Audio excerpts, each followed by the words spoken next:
J'apprends qu'il possède son propre avion. Depuis quand? J'ai mon billet sur un vol commercial.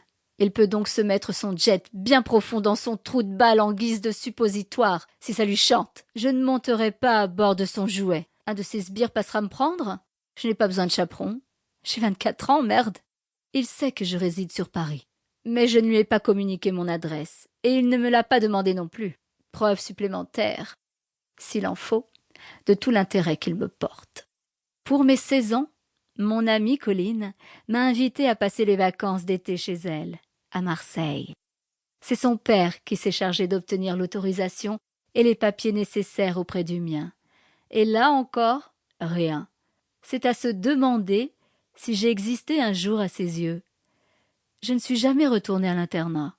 J'ai vécu 2 ans à Marseille, puis j'ai mis le cap sur Paris, la ville natale de ma mère, sans jamais faire un appel à qui que ce soit. Alors, il peut aller se faire foutre avec ses projets. Je sors de mon appartement, légèrement irritée. J'enfourche ma Ducati rouge vif et démarre le moteur.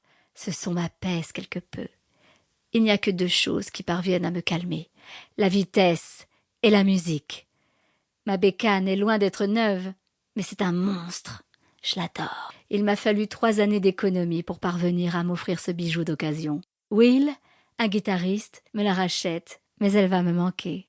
J'arrive au bar et rejoins les gars, avec 50 minutes de retard. Ce soir, nous jouons dans un pub irlandais, proche du jardin du Luxembourg, comme tous les vendredis, depuis 1 an. J'ai rencontré Will et Matt dans la rue. Je me suis arrêtée pour les écouter. Nous avons parlé un peu, et la semaine suivante, je les accompagnais avec mon propre instrument. Will est blond, avec des yeux bruns. Il est plus petit que moi. Pourtant, je ne suis pas si grande que ça. 1,68 m. Matt, lui, joue du synthé portatif. Il est brun, des yeux marrons, rieur et toujours de bonne humeur. Contrairement à eux, je ne cherche pas à vivre de la musique. Même s'ils prétendent que je pourrais facilement percer dans ce domaine, c'est seulement un exutoire pour moi, un moyen de m'évader. Je travaille à temps partiel depuis 2 ans dans une MECS, maison d'enfants à caractère social. Certains diront que je suis masochiste. C'est peut-être le cas, mais je me sens utile auprès de ces gosses. Je me vois en eux, en quelque sorte.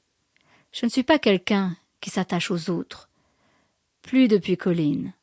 Ça fait trop mal quand les gens que vous aimez disparaissent ou trahissent votre confiance, comme mon père. Mon ami est décédé dans mes bras d'une overdose. J'avais à peine 18 ans. Encore un chapitre de ma vie que j'aimerais pouvoir effacer. On en a fait des bêtises ensemble, toutes les 2. Mais je n'avais pas compris à quel point l'absence de ses parents et leur indifférence à son égard la faisaient souffrir. Un père pris par sa carrière, une mère qui passait son temps à courir d'un institut de beauté à des boutiques de luxe. Colline ne manquait de rien, hormis de l'affection des siens. C'est ce que j'apporte à ces gamins, un peu de réconfort et d'attention dans la mesure de mon possible. Et ils me le rendent bien. J'avoue que j'ai tout de même eu le cœur serré en prenant congé d'eux cet après-midi. Pierre, un bambin de 6 ans, a réussi à me faire monter les larmes aux yeux. Il s'est accroché à mon cou en pleurant et m'a supplié de revenir. J'ai pouffé de rire quand il m'a demandé sur un ton de reproche qui allait leur jouer de la guitare si je n'étais plus là. Ils vont me manquer, vraiment. Mais j'ai un abcès à crever, un rôle à jouer. J'ai tout sacrifié pour ça. Je grimpe sur la petite scène et adresse un signe d'excuse au gars qui me sourit brièvement en retour.